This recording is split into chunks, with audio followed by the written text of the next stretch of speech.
Rebel Canners teaching all kinds of food preservation, especially the old ways.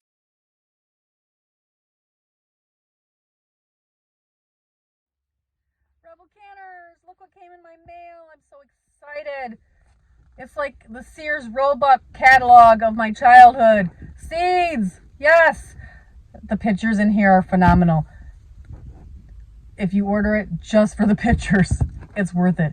But the seeds are also really good. I do not get anything from Baker Creek. I just really like their seeds. They've donated to our local seed library in my town, and I just really, really appreciate that for them. But it's here. It's like Christmas, and it's time to do a seed inventory and take stock of what I have, what I'm planning on planting. I'm getting ready to do some winter sowing, and I need to know what I have on hand. That'll be our next video coming up here really soon.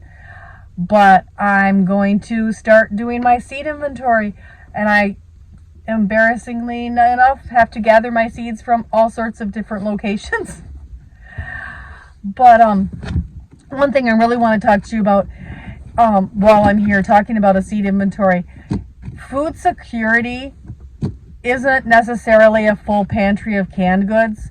Food security also means having a small seed bank in your home where if times are really, really tough, you can grow some food.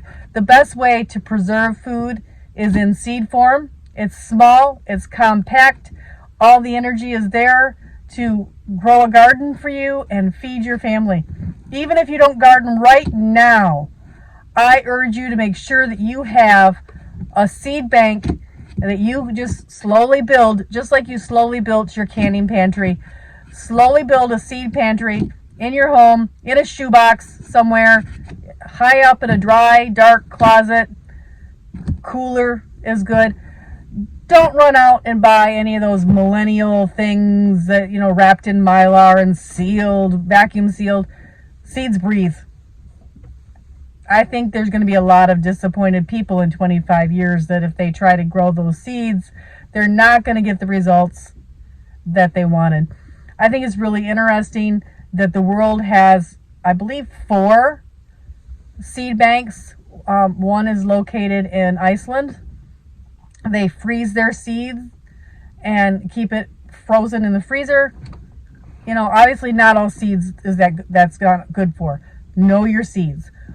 But, if the world governments are getting together and agreeing that the world needs a seed bank, I think you should have one in your home too that you can use, readily available to you. So please, feel free to start your own seed bank. I think it's a great idea. I have a small one. Not only do I have vegetable seeds, but I've expanded to herbs, flowers, and local plants, native plants. Keep a few on hand. You never know when you might need them. I like pollinators in my garden. So there you go. My quick tip for today, have a seed bank.